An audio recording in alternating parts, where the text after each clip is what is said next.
There is so much good stuff in this episode that I'm popping in a little early to tell you to get ready to take some notes. Your enemy becomes your partner in creating a new vision, a new solution.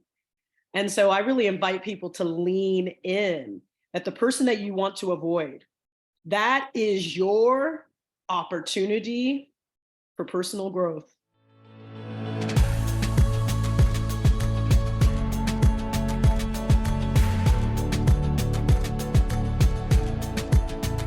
I am Nicole Khalil, host of the This Is Woman's Work podcast. And as your host, I spend a fair amount of time preparing for the conversations we have here. It's a goal of mine to ask good questions that I think you want to hear, as well as to start and end each episode with something that gets the wheels turning, provides a different perspective, or at the very least, frames the conversation with my guests in a way that sets them up well and it creates great flow. Sometimes that's really easy for me because I've already spent a great deal of time thinking about the topic, have personal experience with it, or already have strong beliefs. Topics like confidence, time management, women in the workforce, leadership, and even mean girls. Those intros and exits almost write themselves. And I come to the recording with a list of questions so long that there's no possible way I can actually get to all of them. And there are some topics I'm very clear I know little about. And I have to do my research and be willing to ask what might be basic or even dumb questions because I'm new, a beginner, or at the starting point of my journey with it. Most of the topics that fall in the health and wellness space would be examples here. But it's few and far between where we have a topic where I know right out of the gates that I am uniquely not well suited for the conversation. Like we're about to talk about something that I know I've never been good at and have only made the slightest progress in my own life. So I don't have a thoughtful intro for today's topic other than to tell you that this is a really hard one for me. And if our guest can make me even 1% better, then she's truly performed a mini miracle. Our topic today is talking to your enemies.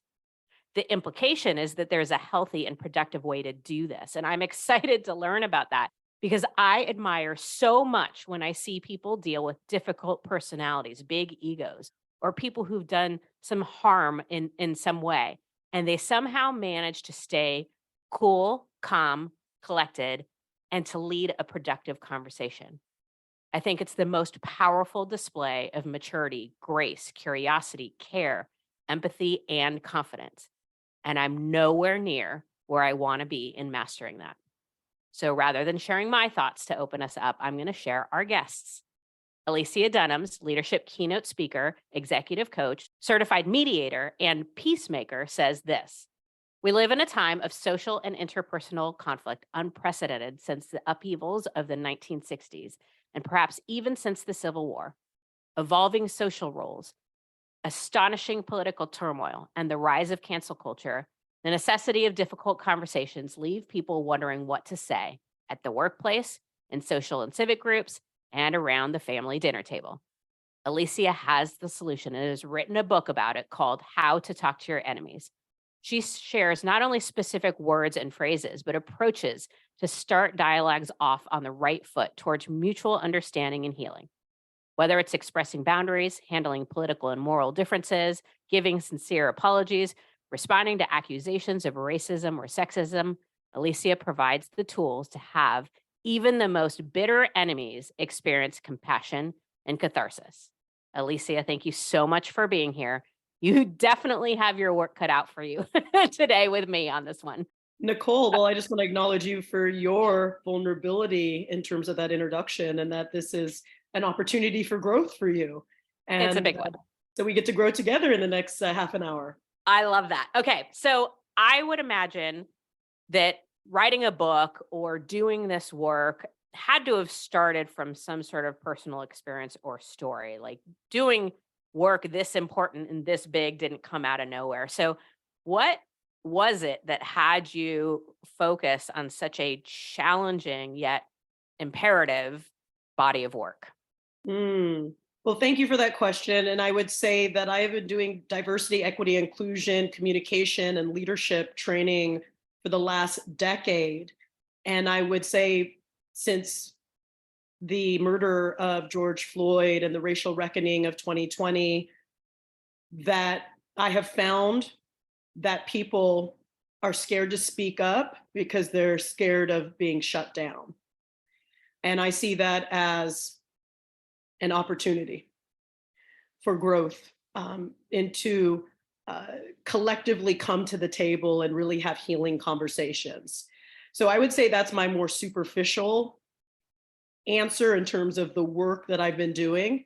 If I'm going to be truly vulnerable, it's because I was the peacemaker in my family.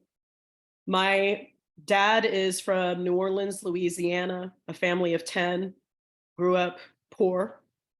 And his only really choice in life was to join the US military. And he was stationed during the Vietnam era in London, England, where he met my mother, a white woman from a well-to-do family, and actually born in Windsor, and went to the same schools that the royal family goes to. So I grew up with two different races, two different genders, two different cultures, two different social economic backgrounds.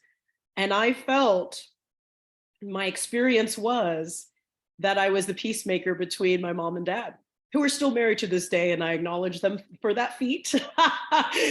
And it was definitely my childhood experience. And my brother is 7 years older than me, so I know he had his experience, because they met in the 60s, literally married in 1967, where my dad brought my mother back to New Orleans, Louisiana in 1968. Martin Luther King was just murdered, and an interracial marriage was illegal and absolutely looked down upon. And beyond looking down upon, it was just dangerous to have his blonde wife in New Orleans, Louisiana, during this time of the Vietnam War, and just the challenges in the 1960s, which we still are experiencing to this day, in a different way. Mm-hmm. And so my brother had his own experience. I was 7 years later, and so I basically, when he went off to college, I was in the house with my mom and dad, and just being able to translating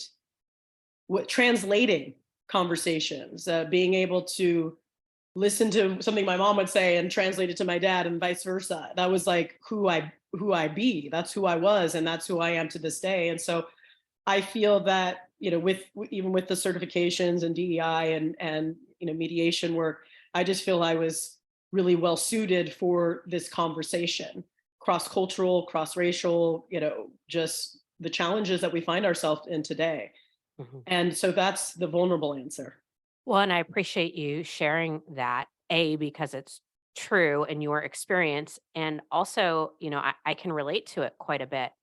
My dad is Mexican. My mom is from Germany. So, interracial, but also different cultures as you experienced. My sister is 7 years younger than me. So we have our different experiences. And I find it curious that this led you to be the peacemaker that you are, and to be able to have these amazing, important conversations where it feels like it sort of created the opposite in me. And kudos to your parents for being together. My parents just got divorced in the last year after 50 years of marriage. So anyway, I digress, but thank you for sharing that. And I want to kind of hone in on the title of your book. We'll probably spend the bulk of our time on the how to talk to part, but I want to focus first on the your enemies part. How are you defining an enemy, and why would anybody want to ever talk to their enemies? One of my good friends is a therapist, and she had a lot of opinions about the title of my book. And actually it does bristle some feathers, because there's one camp, well, there's probably various camps, but one camp is like, why do I want to talk to my enemies when I just open myself up to being hurt and harmed? And then there's another camp that says, well, I don't want to really call them enemies. Maybe they're just foes or people I disagree with. They just didn't like the word enemy because it felt very strong. And, my answer to that is we're treating each other like enemies. And whether it's your next door neighbor who has different political beliefs and the lawn signs to prove it, whether it's your coworker who you feel undermines you or rolls their eyes when you're in meetings at work or speaks over you, whether it's a family member who you continue to clash with. We are coming to tables to have conversations and leaving triggered, angry, making people feel shameful, hurting people. So we are indeed treating people like enemies. And really, the title of the book comes from Desmond Tutu. And he has a quote that says, if you want peace, you don't talk to your friends, you talk to your enemies. And so I feel we have a really valuable opportunity here that we get to partner with our enemies, as Nelson Mandela speaks. That your enemy becomes your partner in creating a new vision, a new solution. And so I really invite people to lean in, that the person that you want to avoid, the person that you walk across the street because you don't want to engage, the person that you cancel, the person that you haven't talked to for 15 years because of a disagreement that you've had. That is your opportunity for personal growth, development. Your next level of evolution is leaning in to those conversations. That's my contention. That could not be more powerful. And I got like that chill feeling when you said we are treating each other like we're enemies. And that is exactly right. I'll be honest, I thought you used the word because it's a strong reaction word. And of course, you're wanting to get people curious and engaged when selling a book. But that's way more powerful. The idea of whether or not we want to call this person our enemy or we feel that way. The bottom line is we're treating each other that way. And therein lies that big problem. And I've already said that this is not my greatest strength. My defaults tend to be rage, cursing, and cutting people out of my life, which is not very good for what you're talking about. It's created sort of an insular experience. I have a small, tight group of people that share a lot of the same beliefs and ways of seeing things. And to your point, that doesn't create any sort of balance. That doesn't create any sort of different way to see it, different opportunity. Again, this is really powerful. Okay, so I want to go to what might be the simplest or easiest or quickest thing that we could say or do to de-escalate a situation or to change it from that sort of enemy space and create a space where we could actually have real dialogue. Well, I have a lot of strategies in the book, and one that I would share here is being an active listener. And we hear about that a lot in any type of leadership training, emotional intelligence, the importance of empathy, the importance of listening. And I really personally believe that storytelling and listen to other people's stories is the antidote to hate. It's the antidote to disconnection. It is the antidote to distrust, and anything that's coming up for us is to listen to people's stories. And it's really the ability to perspective shift, really. The willingness to understand, the willingness to sit with someone and really listen to what their experience of life is. Because we're all walking around and we're all having different experiences of life based on who we are, how we grew up, social narratives in which we grew up with, and what we believe.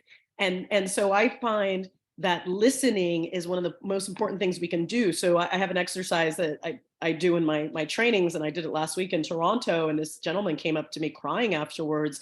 And it's an exercise called What It's Like to Be Me, What It's Like to Be You. And pretty much you listen to someone, what they say, what it's like to be me. They share a story, maybe of their childhood or, how it is to live day to day in their body and their skin. And then the other person just actively listens. And then at the completion of their story, they say, this is what it's like to be you. And they repeat back what they heard them say. And then they repeat the exercise, they switch vice versa. And what that does is it slows down time, first of all, because a lot of the reactions that you so vulnerably shared, Nicole, of cutting people off, of, just canceling them out of your life or what have you, getting angry, furious, those are all critter brain responses to life. That's a response from the critter brain, the amygdala. It's your amygdala being hijacked. It's the fight, fight, freeze of, let me cut this person out and out of my life. And that is coming from, our amygdala, our critter brain thinking is constantly asking the question, am I safe? Am I safe? Am I safe? And so in those moments when before you cut people off, you're feeling unsafe. So you're just cutting them off.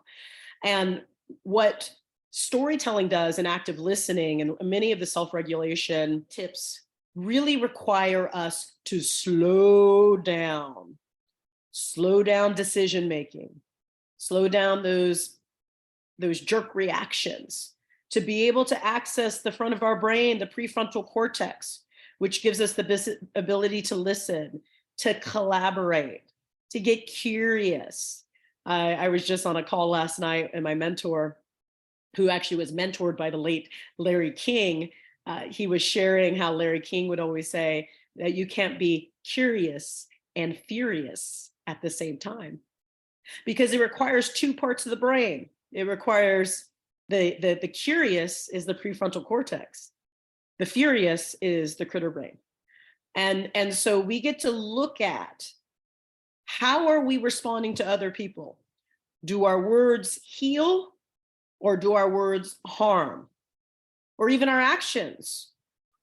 Do our actions heal, or do our actions harm? So active listening is really a powerful way. And coming from a place of showing that you understand what they're saying by repeating back what you heard them say, a loop of understanding, essentially what my exercise does. What I heard you say is, and then repeating back what you heard them say. And so what that creates is oxytocin that shows the other person that they have been seen, that they have been heard, that they have been affirmed. And that creates a connection between you and your quote unquote enemy. So I love that you can't be curious and furious at the same time. That jives with my experience. And in full disclosure, furious usually comes fast, right? And so this might be a dumb question, but are there any just questions? So doing an exercise with somebody, you have to have two engaged and willing participants potentially. But let's say I'm just, sitting at a dinner table with somebody I perceive as my crazy uncle, or I'm having a conversation with somebody and they say something that ignites the fire inside of me. What might be a question that I could ask to set myself up for listening, and also to slow down so that the feeling kind of can pass and that I can actually have dialogue versus being in furious for, or in staying there. Is my question Yeah. making any sense? It absolutely makes sense. And so, because the thing is, critter brain reactions are automatic. And so it's this, like everything in life, mindful communication gets to be a practice. And we get to see when we get to feel when the stress response is coming up, and we get to notice, and we get to be able to be quick to the regulation. And so when we feel that fire, as you said, coming alive in us in that moment, is, even saying outwards to the other person is like, I get to sit with this for a moment. And then I want to come back and address this later. Like I can even saying, it's like, well, what you just said, I found that hurtful. I'm curious, was that your intention? And so being, sometimes it's going to require us to say, ooh, I'm feeling a little heated by that comment.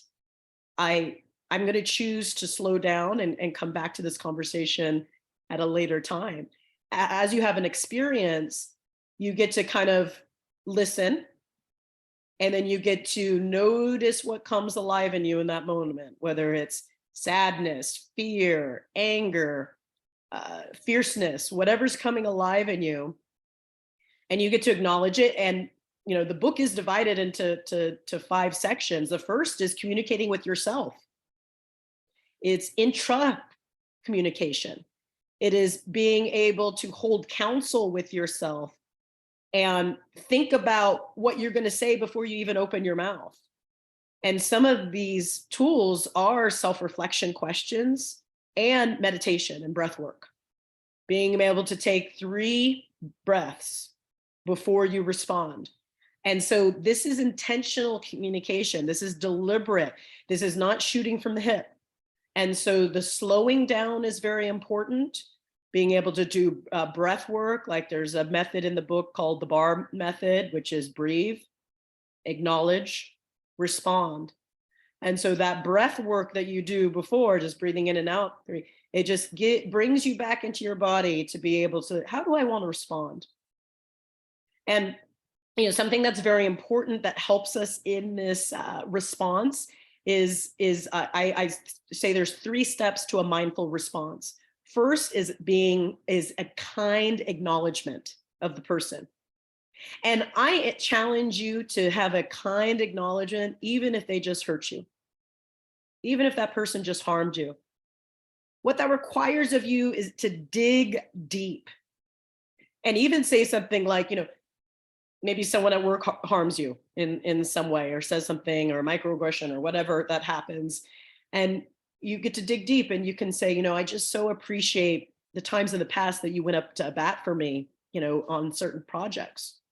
Or I admire how passionate you are about your beliefs. That's sometimes what I go to. Yes. When somebody says something I vehemently disagree with, I'm like, well, I'm just as passionate about what I believe, and I admire that. So can I admire that quality in somebody without admiring the thing they believe? Or that is an example of something that pops into my mind. I love someone who's passionate about their beliefs. And I have that similar passion about X, Y, and Z. I definitely would love to hear you out about your beliefs. And I request the same patience, or the same listening, or the same open-mindedness. Thank you. And so what you're doing is you're acknowledging the person. That's number 1, a kind acknowledgement. Number 2 is you're giving a mindful response. Like, thank you so much for going up to bat for me in projects in the past. And I don't believe in name calling. My request is that you do not call me names. So the second is the mindful response, like, name calling is not something that I believe in, or is not conducive to a professional environment, whatever the mindful response is. And the third one is a powerful request. I request that you do not call names, or you do not say mean things. And so kind acknowledgement, mindful response, powerful request. And so talking to your enemies is not about being a doormat. It is about being a kind disruption. One part is communicating with yourself, part 1. Part 2 is communicating with others. That's interpersonal communication. That's where the rubber meets the road. That's when we're talking about empathetic listening and the power of the apology, and just being able to communicate with others. Number 3 is communicating through differences. That's moral differences, political differences, differing beliefs. Number 3. Number 4 is communicating through conflict. And conflict looks like, there's a dispute, the 2 people want 2 different things, or perhaps it's a harm situation where someone was harmed.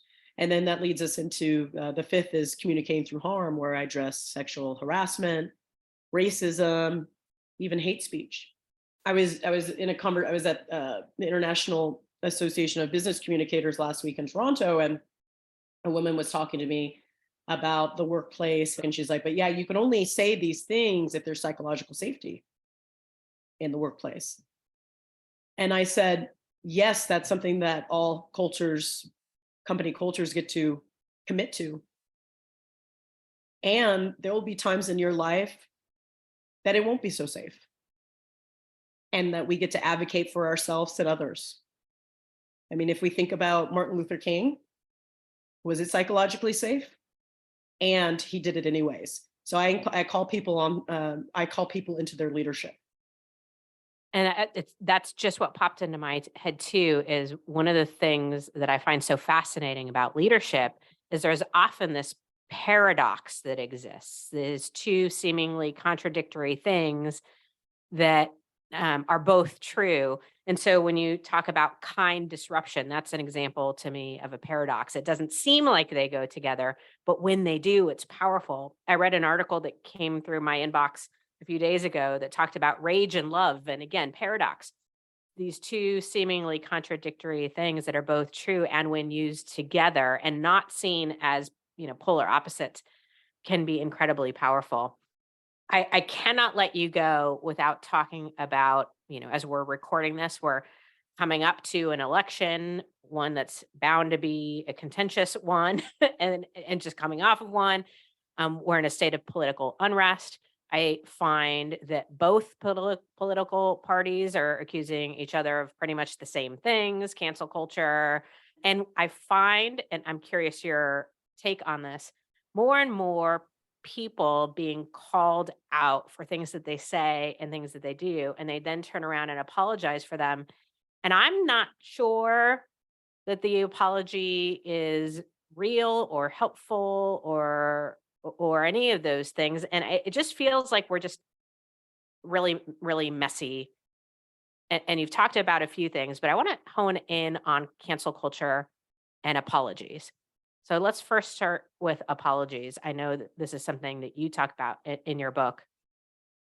What's your advice, or what are your thoughts about apologizing when you're not sorry? And then the second thing is, when you're sorry and you want to apologize, how do we do this effectively? Actually, this was a framework I created being a follower, Instagram follower of Alyssa Milano. And this was after the Me Too movement. The Me Too movement is a movement, so there's no before. Well, there is a before, but there's it's continuously, it's a movement. But she said something that was really profound, and I created a 3-step framework on it. But basically, she said, "Why is it so hard for men accused of sexual harassment to just say, 'I'm sorry for the hurt I've caused. I'm willing to listen. I want to grow. I'm 100% committed to being part of the solution.'" And then she goes on to say in her post, instead they gaslight and try to discredit women. And so this 3-step apology is starting with 1, empathizing with the person. Again, and Brene Brown says the apology gets to be 100% about the person and not about you. So empathizing with the person. Number 2 is apologizing. And number 3 is committing. And so it looks like this. Number 1, I see now how that must have felt for you. So that's empathizing. Number 2, I'm sorry for the hurt I've caused. I'm willing to listen and learn. So that's the apology. And number 3 is a commitment. I'm committed to doing better. Because really, apology gets to include change behavior. And so, as you were talking about in terms of, these kind of pseudo apologies or apologizing because of pressure, of the fear of being canceled, you can kind of sense when some apology is authentic or inauthentic. And we get to look at a culture that has created these inauthentic apologies, is that people are not able to speak their truth. And so I believe that empathy is a 2-way street, that we get to sit at the table with everyone, even though the person sitting next to you does not believe, you don't believe what they think, and they don't believe what you think. Is we get to empathize, we get to hold space, we get to listen, and we get to understand. And this is where the work gets really difficult for people. And I see that because we're in it. And I truly believe we are on this planet. Humankind is meant to converse, connect with other humans. We are here to make other humans better. And in turn, through that process, we become better as well. And that's where the real work starts. It is easy to cancel someone. It's easy to cut someone off. It's easy there's a whole article in I forgot the name of the magazine, but they were saying, is, claiming your peace culture, or I need my peace culture, glorifying loneliness culture. Because it is easy to cut everyone off and live in your house by yourself and get Uber Eats and watch Netflix. I can tell you that. That's easy. The rubber meets the road when you get to be in community and conversation and conversing with others, when you're committed to others' growth as well as your growth. Our destinies are intertwined. Every human's destinies are intertwined. So we can just say, oh, that person over there, they're canceled, or they're whatever, but then they're going to go on and do their stuff. But that's going to in turn impact others and impact us. And so how can we be a stand? How can we call people forth? How can we be in community? And yes, it can be emotionally laborious. It can be exhausting if you look at it that way, or it could be exhilarating. That's a phenomenal point. And I couldn't agree more that we are wired for connection. There's just no, and I'm a diehard introvert, and I believe that and know that to be absolutely true. And, sometimes it's just harder than it is in others. And I love the point that you're making, is almost the hard is what makes it great. It's what gives us the biggest opportunity for growth and for peace and for all the things that we want. So thank you for challenging us in that way. You mentioned name calling earlier. What are your thoughts about calling people racist, sexist, those terms? Yeah. And specifically as it relates to having conversations with people who believe, differently than we do. Yeah. Our brain is really wired to label people and to categorize people. And it makes us feel safer. It's like, okay, that person's a racist, or that person's a Karen, or that person's a, sexist, or what have you. And so I invite people into noticing when that is what you are called to do in that moment. And I have an exercise for it, and it's something that I do in workshops. And I'll ask, especially in the workplace, I'll ask people, who here has a difficult coworker? Difficult coworker by show of hands, and people raise their hand and giggle usually. Yeah, I have a difficult coworker, and then I'll say, perhaps you don't have a difficult coworker, but you have a coworker who has a difficult, or is dealing with a difficult circumstance at home. You have a coworker with difficult circumstances. And the exercise is called put people first. So instead of putting the adjective or the label before the person, which really robs them of their humanity, of their ability to become, to evolve, to grow. Because once they're labeled that way, then everyone's like, oh, that's a difficult coworker, difficult coworker. And then I say the same thing, who here has a negative neighbor? Negative neighbor, or a negative friend, they raise their hand. Mhm. And perhaps you don't have a negative neighbor, but a neighbor who perhaps has a negative mindset, and not the tool set, or the skill set rather, to overcome it. So what does it look like to reframe? And then I take it on to the next level, which can be very challenging. Who here has a racist uncle or a racist family member? People raise their hands. And I say, perhaps you don't have a racist uncle, but you have an uncle who has racist ideologies and beliefs that they learned from a very early age, and not the skills or the understanding or the ability or the resources to overcome it at this point. And so what that does is it says that we get to be 100% responsible for who we touch, for who we connect with, and that we can be the change in someone else's life. There are so many examples of people. A man who had a swastika on his stomach was in jail, and his parole officer, a Black woman, and he was embarrassed to have this swastika. He was like, she's my family and friend. And over time, what is available is that when we get to know people, that when we build relationships, that when we connect with others, that is the antidote to the fears, to the hate, to the uncertainty, to the hurt, to the harm, to the trauma that has led to many of our beliefs.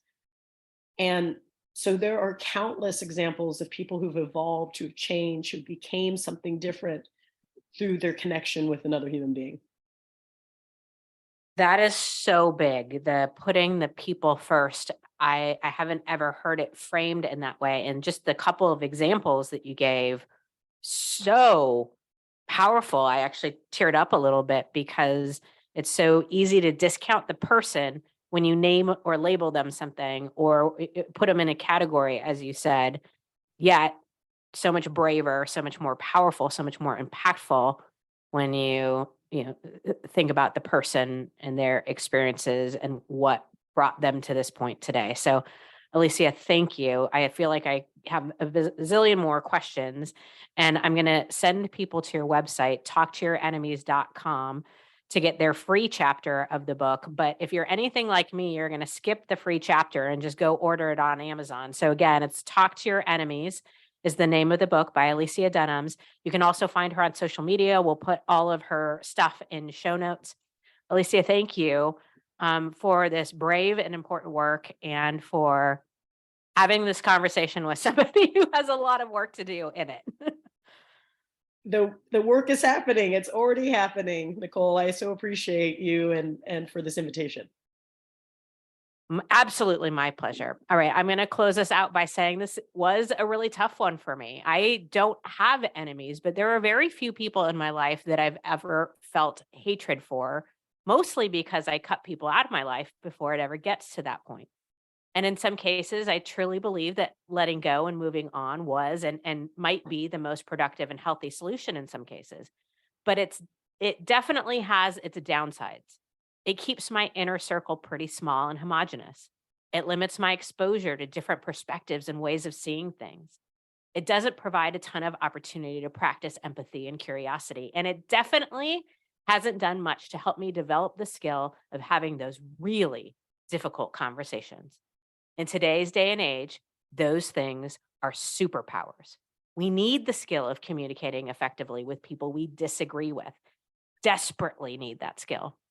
Rage, cursing, and walking away might have their place, but listening, apologizing, empathy, curiosity, understanding, healing, and peacemaking are necessary. And who better to lead the way than us? Women have long understood the power and the strength required to do any one of those things. Listening isn't the easy way out. Ignoring is. Empathy isn't weak. Righteousness and revenge are. The irony is all the things they've been calling soft skills are the hardest ones, and the world needs it right now. It needs us, myself included, to step up. Together now. This is Woman's Work.